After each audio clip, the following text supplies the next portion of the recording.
मुक्तमाल में कथा आती है, एक सेठ जी थे, उनका नाम था त्रिलोचन। अपनी पत्नी के साथ में रहते थे, उनके कोई संतान नहीं थी। तो एक समय आने पर दोनों पति पत्नी ने मन बनाया कि हमारे कोई संतान तो है नहीं। ठाकुर जी ने, श्री पंडरीनाथ भगवान विट्ठल भगवान के भक्त थे, वो ठाकुर जी ने कोई संतान तो दी नहीं। तो वो बोलते थे कोई बात नहीं, साधु सेवा, संत सेवा, ब्राह्मण सेवा, इसी को ही जीवन बना। व्यापार उनका चलता था, जो धन आता था उसमें से थोड़ा बहुत अपने लिए रखते थे, बाकी का साधु संतों की सेवा में व्यय कर देते थे। कैसे व्यय करते थे? बोले पंडरीनाथ भगवान का दर्शन करने आए जितने साधु महात्मा ब्राह्मण हैं, सबका निशुल्क भोजन कराते थे। और उनकी जो पत्नी थी त्रिलोचन जी की, वो भोजन बनाती थी और त्रिलोचन जी उसको परोसा करते थे। और कोई उन पर ना ज्यादा कोई व्यक्ति थे, ना काम करने वाले, कोई कुछ नहीं था। बस दोनों पति पत्नी मिलकर के साधु सेवा करते थे। धीरे धीरे करते करते करते महाराज वयोवृद्ध होने लगे, उम्र होने लगी। तो क्या पाया कि साधु महात्मा ब्राह्मण आदि भोजन करने आते हैं, पहले 5-5 6-6 रोटियां खाते थे, लेकिन अब 1-2 रोटी खाते हैं। क्यों? बोले जो रोटी बनाती हैं अब वृद्ध हो गई तो कच्ची रोटी रह जाती है, कभी सब्जी में नमक ज्यादा पड़ जाता है, कभी सब्जी जल जाती है, अकेले कितनी सेवा करें।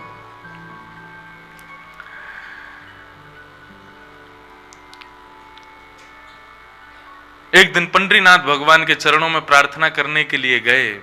बोले कहा प्रभु आपकी बड़ी कृपा है, हजारों महात्मा हमारे यहाँ भोजन करने आते हैं, लेकिन आजकल धीरे धीरे ब्राह्मण कम होते जा रहे हैं, महात्मा कम होते जा रहे हैं, और हम कारण जानते हैं, मेरी और इसकी वयोवृद्धता, उसके कारण हम इतना नहीं कर पा रहे। ठाकुर जी आपने हमें संतान नहीं दी, हमें कोई शिकायत नहीं है उस बात से, लेकिन आप कृपा करके हमको एक सेवक प्रदान करो। हमारी वृद्धता में जो हमारे हाथ बटाया करे, थोड़ा बहुत हमारे साथ मदद कराया करे, ऐसा एक सेवक मिल जाए, कृपा करो। और त्रिलोचन जी ने अपने घर के बाहर एक बोर्ड पर लिख करके भी रख दिया, साधु सेवा संत सेवा हेतु सेवक की जरूरत, किसी को हो तो अंदर आके संपर्क करें। साधु महात्मा ब्राह्मण गौ, इनकी सेवा के लिए यदि आप सेवक खोजने जाओगे और यदि कोई सेवक मिल जाए, तो मैं अपनी बात कह दूं, इस बात को स्पष्ट समझिएगा, साधु महात्मा ब्राह्मण गौ की सेवा के लिए सेवक यदि कभी कोई मिल जाए तो ये समझना ये राधा रमन जी तो नहीं है। क्योंकि गौ ब्राह्मण संत सेवा के लिए ठाकुर जी तैयार बैठे रहते हैं। आपको पता है श्रीमद् भागवत में आज 10वें स्कंद जब प्रारंभ होगा, वहां पर नंद बाबा ने दर दर जाकर के पुत्र रत्न की प्राप्ति के लिए यज्ञ किए हैं। लेकिन जब संकल्प होता था, ब्राह्मण कहते थे कि आप यज्ञ क्यों करवा रहे हो, तो वे कहते थे विष्णु आराधनार्थाय, हमको संतान क्यों चाहिए, हमको पुत्र इसलिए नहीं चाहिए कि मेरी संपत्ति का वारिस कोई होना चाहिए या मेरा कोई वारिस होना चाहिए, मेरे कुल खानदान को आगे चलाने वाला कोई होना चाहिए। नंद बाबा कहते हैं हमको संतान इसलिए चाहिए, मेरे शालिग्राम की सेवा मेरे बाद कौन करेगा, मेरे यहाँ 9 लाख गायें हैं, उन 9 लाख गायों का सेवक कौन बनेगा। वे कहते थे कि मुझे पुत्र नहीं चाहिए, मुझे ठाकुर जी की, गौ की, ब्राह्मण की सेवा करने वाला एक अर्चक चाहिए। तो ये नहीं कहते थे कि मुझे पुत्र चाहिए। बहुत ध्यान से सुनिएगा इस बात को। पुत्र की प्राप्ति की जब भावना होती है, भगवान पुत्र देते हैं, लेकिन भगवान से यदि ये प्रार्थना करें, हे ठाकुर जी हम हर साल कथा कराते हैं, हमें आप संतान ऐसी प्रदान करो जो हमारे बाद भी ऐसी कथा कराता रहे, ब्राह्मणों की सेवा करता रहे, संतों की सेवा करता रहे, बिहारी जी के मंदिर में जाया करे, वहां पर सेवा किया करे। यदि इन कामनाओं के साथ पुत्र रत्न की प्राप्ति करना चाहोगे, ठाकुर जी का अंश ही पुत्र बन के आएगा। हमारे पूज्य पिताजी महाराज के गुरुदेव, मैं कोई अपनी प्रशंसा के भाव से नहीं कह रहा, एक बात बता रहा हूं। हमारे पिताजी महाराज के गुरुदेव श्री मलुक पीठ वाले महाराज जी, श्री राजेंद्र दास जी महाराज जी के द्वारा सुना गया एक प्रसंग में बताऊं। अयोध्या कथा करने के लिए गए, 1 महीने की भागवत की कथा की पिताजी के पूज्य गुरुदेव ने। मैंने उनका दर्शन नहीं किया, मैं 5 महीने का था तब ठाकुर जी के चरणों को प्राप्त हो गए। अनंत श्री विभूषित श्रीमद् भागवत के सचल विग्रह श्री रामानुज प्रपन्नाचार्य गुरु जी महाराज, उनका चित्र मेरे पास ही रहता है, हमेशा कथा में सामने बैठते हैं। आपकी स्मृति में मैं और पिताजी हर वर्ष कथा कराते हैं दिसंबर में। इस बार दिसंबर में 13 से 21 दिसंबर तक वो कथा है। श्रीमद् जगतगुरु रामानुजाचार्य श्री राघवाचार्य जी महाराज अयोध्या से, उनकी वाल्मीकि रामायण कथा है। गत वर्ष भी हुई थी, इस वर्ष फिर उन्हीं की कथा है। 13 से 21 दिसंबर। हमारे गर्ग जी तो आएंगे, 1-2 दिन के लिए तो आना ही पड़ेगा। बाकी आप सब लोग भी आओ, उसमें यजमान हम ही होते हैं। तो गुरुदेव के द्वारा तो महाराज जी ने एक बार प्रसंग बताया, बोले गुरु जी की कथा हुई अयोध्या में। तो अयोध्या में कथा के बाद, 1 महीने की कथा के बाद में जो जिन महात्मा ने कथा कराई, उन्होंने गुरु जी से कहा, गुरु जी दक्षिणा में क्या क्या प्रदान करें। तो जिन्होंने कथा कराई थी उनके इतने बड़े शालिग्राम भगवान, उनको नाम मुझे याद नहीं आ रहा, बड़ी छावनी अयोध्या, वहां के ठाकुर जी शालिग्राम भगवान, उनसे जो मनोकामना मांगी जाए पूर्ण होती है। तो गुरुदेव ने उनसे कहा कि आप अपने शालिग्राम भगवान से दक्षिणा के रूप में मांगो कि हमने भागवत का एक पुजारी वृंदावन में तैयार किया है, ठाकुर जी कह के लोग उनको पुकारते हैं। तो वे भागवत के पुजारी, ऐसा नहीं कहा कि भागवत का व्यास तैयार किया, बोले कि हमने भागवत का एक पुजारी तैयार किया है। अब उस पुजारी की सेवा अनवरत चलती रहे, उस पुजारी के बाद एक और पुजारी भागवत का घर में उत्पन्न हो, ये शालिग्राम भगवान से आप प्रार्थना करो। मतलब इनडायरेक्ट वे में क्या कह रहे थे, हमारे ठाकुर जी को एक पुत्र हो जाए। लेकिन किस भाव से कह रहे हैं, बोले भागवत का पुजारी चाहिए। तो भागवत का पुजारी ही हुआ। ठाकुर जी से जिस इच्छा से आप जो वस्तु की कामना करोगे, ठाकुर जी वह इच्छा उसी तरीके से देते हैं। पुत्र की कामना रखना, पुत्री की कामना रखना, किसी भी वस्तु की कामना रखना कोई बात नहीं, कामना रखो, लेकिन अपने सुख के लिए ना हो।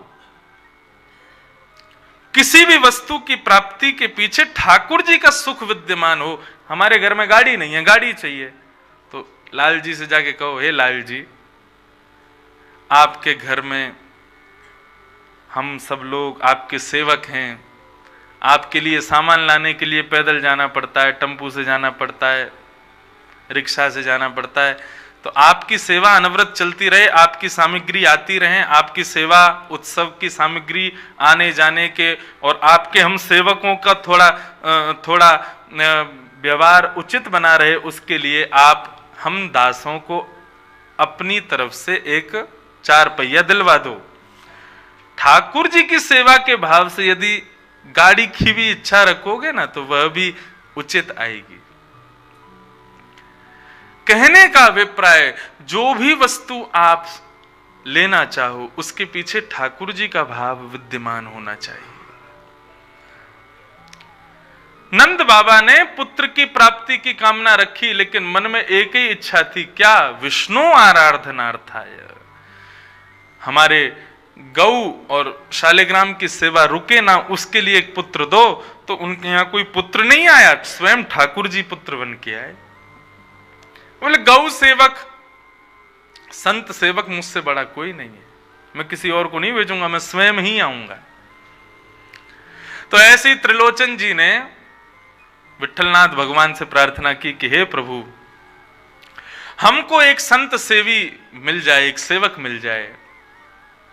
तो त्रिलोचन जी के यहां पर कोई सेवक नहीं आया, सेवक का रूप धारण करके श्री पंडरीनाथ भगवान पधारे, श्री विठल भगवान पधारे। नन्हे से बालक बन के आए, ऊंची धोती पहन के आए, सिर पर स्वाफा बंधा हुआ है, और त्रिलोचन जी के पास गए। त्रिलोचन जी ने कहा, कहो भैया कौन आए? नन्हे से बालक के रूप में। बालक ने कहा, आपके बाहर एक बोर्ड पर लिखा हुआ था सेवक की जरूरत है, साधु संतों की सेवा के लिए कोई सेवक चाहिए। तो हमने कहा हम कर देंगे सेवा। अच्छा बैठो। ठाकुर जी बैठ गए। त्रिलोचन जी बोले, नाम क्या है तुम्हारा? बोले, हमारा नाम अंतर्यामी। बोले, वाह बहुत बढ़िया नाम है, अंतर्यामी नाम। बोले, हाँ। माता पिता कहां रहते हैं? बोले, माता पिता का आता पता नहीं है हमारे। ठाकुर जी झूठ नहीं बोल रहे, सब सच बोल रहे हैं। अच्छा, कहां के रहने वाले? बोले, सब जगह रहता हूं मैं, कुछ दिन यहां रहूंगा, कुछ दिन कहीं रहूंगा, ऐसे ही भटकता रहता हूं, पूरी दुनिया में रहता हूं। बोले, अच्छा। यहां पे भैया कोई और काम नहीं है, साधु संतों की सेवा करनी पड़ेगी? ठाकुर जी बोले, वो तो मेरा जन्म जन्मों का काम है, वो तो मैं बचपन से करता आ रहा हूं। त्रिलोचन जी बोले, बचपन से करता आ रहा हूं, इसका मतलब कोई उम्र बहुत ज्यादा तो है नहीं तुम्हारी, अभी बचपन ही है। बोले, मतलब हमारे खानदान का यही काम है, हम साधु संतों की सेवा करते हैं। वो एक कथा आती है ना, एक बार यमुना जी में बाढ़ आई तो यमुना जी के किनारे बिल में एक कुकर रहता था अपने सारे बच्चों के साथ। तो जैसे ही यमुना जी में बाढ़ आई तो उसके छोटे छोटे पिल्ले निकल के आए। बोले, अरे राम, हमने तो अपने जीवन में ऐसी बाढ़ देखी नहीं। अब तुम हो ही एक आध दिन के, तो तुम कहां से देखोगे? 2, 4, 15 साल के होते तो पता चलती ना। ठाकुर जी नन्हे से ठाकुर जी बोल रहे हैं, ये तो हमारे जन्मों का काम है।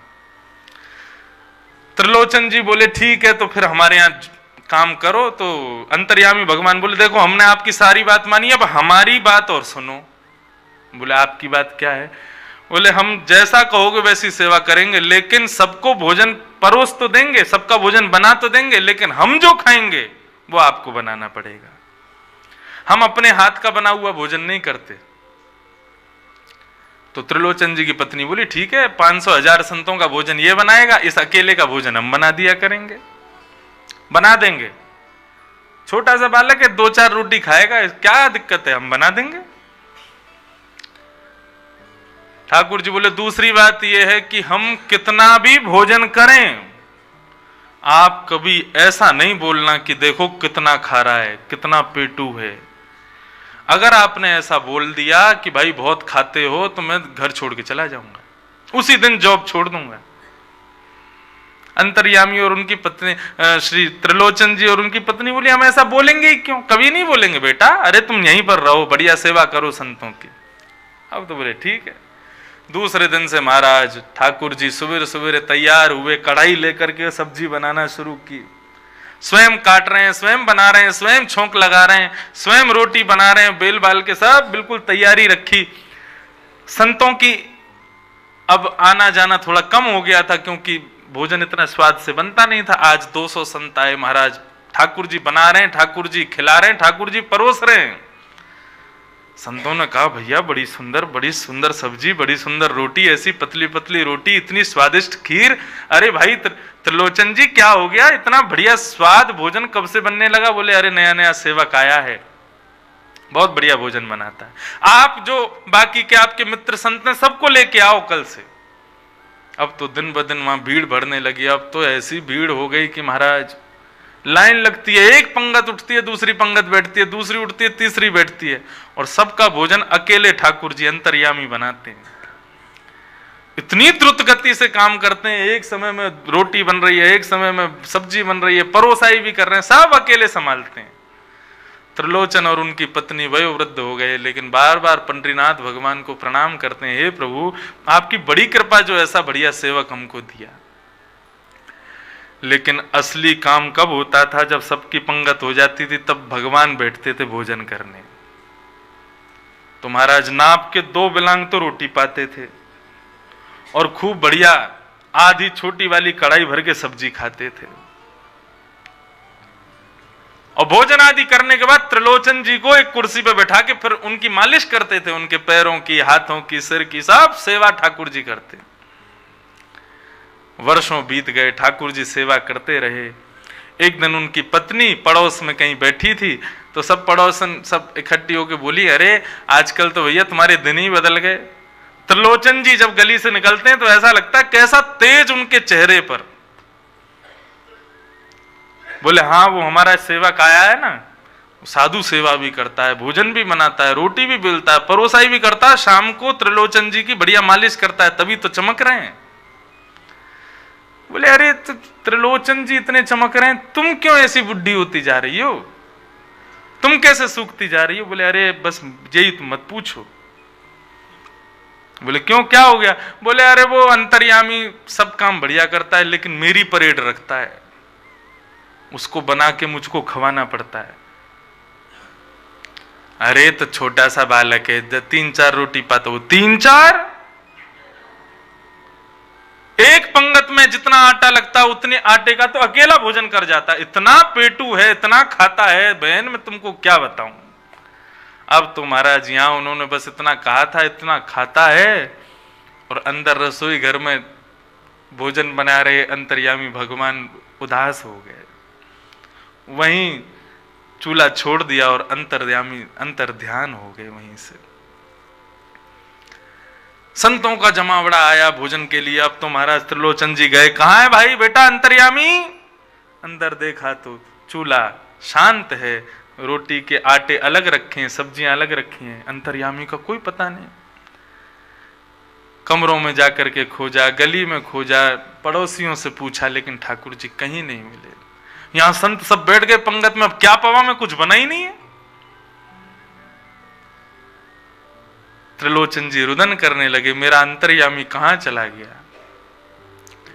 खोजते खोजते खोजते खोजते पंडरीनाथ भगवान के मंदिर में गए। पंडरीनाथ भगवान के सामने हाथ जोड़ करके बैठ गए, हे ठाकुर जी, हम तो उसमें ही आपका दर्शन किया करते थे, हमसे कोई अपराध हो गया, कोई अपमान हमसे हो गया, हमारा अंतर्यामी कहां चला गया। त्रिलोचन जी ने अपनी पत्नी से कहा, देवी उसने जो शर्त रखी थी कहीं उसका उल्लंघन तो नहीं किया? तुमने कहीं उसको बहुत खाने वाला या पेटू ऐसा कहकर के तो नहीं बुलाया? बोली नहीं, मैंने तो ऐसा नहीं मैंने कह तो दिया था। बोले किससे कहा? बोले पड़ोस में बात हो रही थी तो वहां मैंने बोल दिया कि भाई वो वो हमारे यहाँ अंतर्यामी आया है, बहुत खाता है। त्रिलोचन जी रुदन करने लगे, बोले देवी बहुत बड़ा अपराध हो गया हमसे। श्री पंडरीनाथ भगवान के चरणों में जाकर के त्रिलोचन जी रुदन करने लगे, जैसे अश्रु बिंदु नीचे गिरे हैं। तभी पीछे से आवाज आती है, बाबूजी। पीछे मुड़ के देखा तो अंतर्यामी खड़ा था। अंतर्यामी को दौड़ करके त्रिलोचन जी ने अपने हृदय से लगाया। बोले लाला अब तू छोड़ के नहीं जाएगा मेरे को, तू मेरे पास ही रहेगो। बोले मैं आपके पास ही रहूंगा, लेकिन मेरे को पहले वचन दो कि कभी कभी कहोगे नहीं कि बहुत पेटू है। बोले कभी नहीं कहेंगे, लेकिन तू हमको छोड़ के मत जा। त्रिलोचन जी पीछे मुड़ करके पंडरीनाथ भगवान को प्रणाम करने के लिए नीचे झुके। ऊपर उठ करके देखा तो पंडरीनाथ भगवान के स्थान पर वो अंतर्यामी खड़ा हुआ है। अपनी दोनों भुजाओं को कमर पर रख करके अंतर्यामी ही विट्ठल भगवान के रूप में खड़े हुए। त्रिलोचन जी के रोम रोम रुदन करने लगा, प्रफुल्लित हो गए। बोले प्रभु मैंने आपसे सेवा करवाई, आपसे सब्जी बनवाई, आपसे रोटी बनवाई, आपसे अपने अपने अंग की सेवा आपसे करवाई। मैंने बहुत बड़ा अपराध किया, प्रभु मुझे क्षमा कर दो। ठाकुर जी बोले अरे त्रिलोचन जी, साधु सेवा, संत सेवा, वैष्णव सेवा, गौ सेवा, ऐसे सेवा करने वाले सेवकों की मैं सेवा करता हूं। ये मेरा कर्म है, ये मुझको आनंद आता है। नमो ब्रह्मण्य देवाय गौ ब्राह्मण हिताय च जगद्धिताय कृष्णाय गोविंदाय नमो नमः। ये तो मेरा काम है, आप इसके लिए इतने उदास मत हो। त्रिलोचन जी ने कहा अब आज्ञा क्या है? बोले अब आज्ञा ये है, तुम्हारी सेवा पूरी हो गई, अब चलो मेरे साथ। त्रिलोचन जी और उनकी पत्नी दोनों श्री पंडरीनाथ भगवान के साथ वैकुंठ धाम को प्रस्थान कर गए। बोलो भक्त वत्सल भगवान की।